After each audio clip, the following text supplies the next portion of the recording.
Good morning, good afternoon, good evening, wherever you are. So today we're going to be talking about appraisals. What are appraisals? So I'm going to be discussing the definition depending on what you're using it for. So an appraisal determines the fair market value of a home. An appraiser will usually go out to the property, measure the property himself, and then pull up comparables in the area that have sold in the last 6 months, typically. Okay.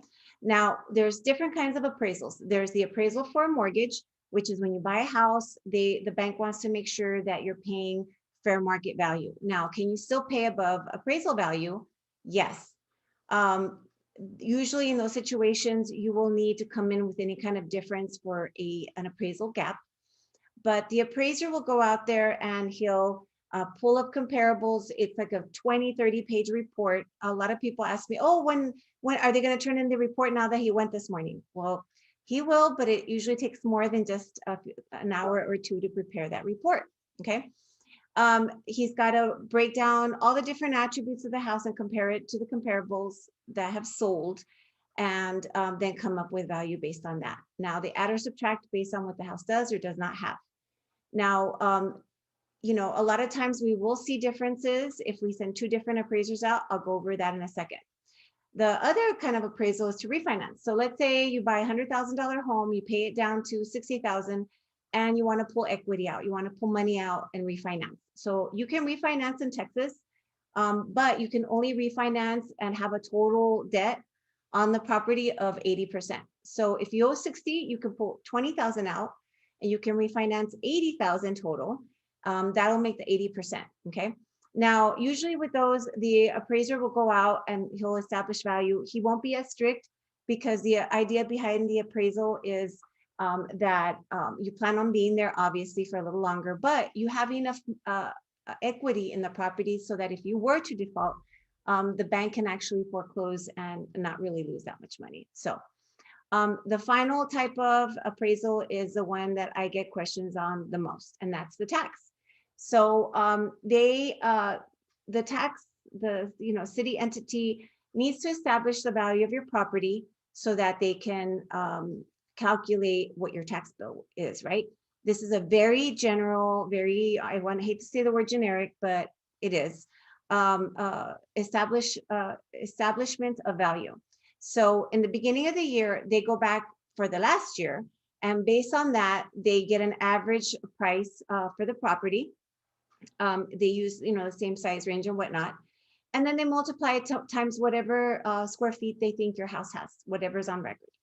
There's a few problems with that. It does not take into account what your house does or does not have, what kind of work it might need or has gotten done. It also doesn't necessarily promise that the square footage is right. Many times we notice that the square footage in the appraisal is wrong, in the tax office is wrong, because it's whatever the builder submitted when they turned in their permits. And sometimes there's typos. People transcribe or flip numbers, and then you wind up paying taxes based on a house that the tax office thinks it's much bigger than it actually is. So if you have a doubt with that, make sure you call an appraiser to go out and just take measurements of the property. You can actually use that. Not the whole appraisal report, just appraisal measurements, okay? And I don't like them very much because they don't show a really good idea of what your house is worth. And the value is kind of old. So at the beginning of the year, let's say 2021, they sent out all the notifications of value in the spring. And then they give the homeowner the opportunity to contest it. If they were able to bring it down, then they adjust the value down so that towards the end of the year, October, November, December, when they send the bills out, they send the bill based on the new value, right? So by the end of the year, they're really basically looking at whatever they thought the value was in the spring. All right. And then 2022, you're paying taxes for that. And then it continues to go all over again. So how much does an appraisal cost? It costs, in my experience, I've seen it range anywhere from $400 to $1,000. And it just depends on the type of property you have and the kind of rush you're needing to put on it. I've seen as of late, with the shortage of appraisers, they're charging a pretty big premium, okay? My experience, when you're buying a home and you're under contract and the appraisal gets ordered, From the time that the appraiser picks up the order, he normally has 10 business days to get the appraisal done and the report turned in. Now, a lot of these appraisals are going into third-party systems where the appraiser logs into that third-party system to pick it up. Us as realtors, we don't really have much say in who it is. We really aren't allowed to contact them. And there's definitely been a built-in wall to keep appraisers away from the lenders and the agents. Too much fraud happened in 2008, so they created this to alleviate that problem. All right, so one of the things that we see, especially in real estate, is why are appraisal values so different from one appraiser to the other on the exact same property, okay?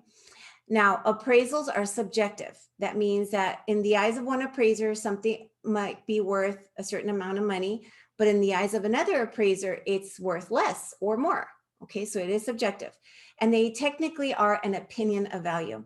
This opinion is based on their experience in the neighborhood and also their training. So if you have a newer appraiser, they may not take as many things into consideration, or maybe you have an older appraiser that's just a lot more conservative in general. So in my experience, I've had 2 appraisers actually come in with a difference in as much as $75,000. And this is the exact same house, appraised the exact same month. And so it's very important that if you do have a house, if you are selling your house and an appraiser comes by, that you provide a list of as many upgrades and things that have been done to the property as possible to try to ensure that you get as much credit, okay? Now, because so many factors play in, they are subjective, and it's based on industry standards too. It's also based on the kind of loan that the buyer is getting, right? FHA has one standard, VA, I think, is probably a little bit more strict. And so we have to make sure that we understand what the appraisal is if you're selling the property, so that when they come in, you are fully prepared. Now, what is an appraisal not? A lot of VA buyers tell me that they don't want to get an inspection done because the VA inspects it. Well, the VA does not inspect it. The VA appraiser goes in and inspects the property to establish value. They will not check every outlet, every sink, every toilet, electrical, heating, cooling. They don't check all those things like a third-party home inspector that's licensed would. They will inspect all of those things. So don't rely on VA to ensure that the house is going to be completely sound and there's going to be no issues. Normally, VA does call out a few other safety things that the other 2 kinds of appraisals won't, FHA or conventional. But if you're a VA buyer, you absolutely should get a home inspection, because humans build homes, humans make mistakes, and you need to make sure that you know exactly what you're getting into before you move in. Now, the seller does not have to repair everything, but at least if you know what you're getting yourself into, you can be prepared, right?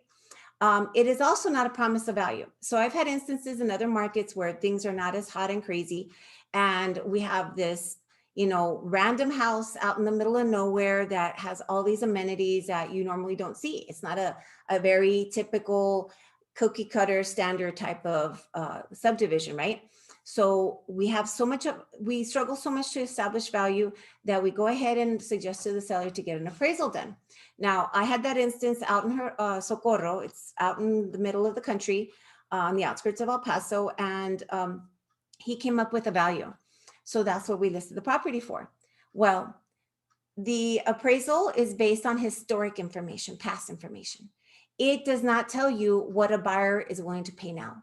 Sometimes they're willing to pay more than what has been paid in the past. Sometimes they're not willing to pay as much. So it's not a promise of value. It could be a very good starting point, but just keep that in mind. And it's also not an indication of future value. I get a lot of people ask me, well, what do you think my house is going to be worth in 5 years? And, real estate is cyclical. And what I usually tell those people is, you know what? I don't have a crystal ball. If I were to promise you that it's going to be worth a certain amount of money, then I would be lying to you, and you should not be working with me.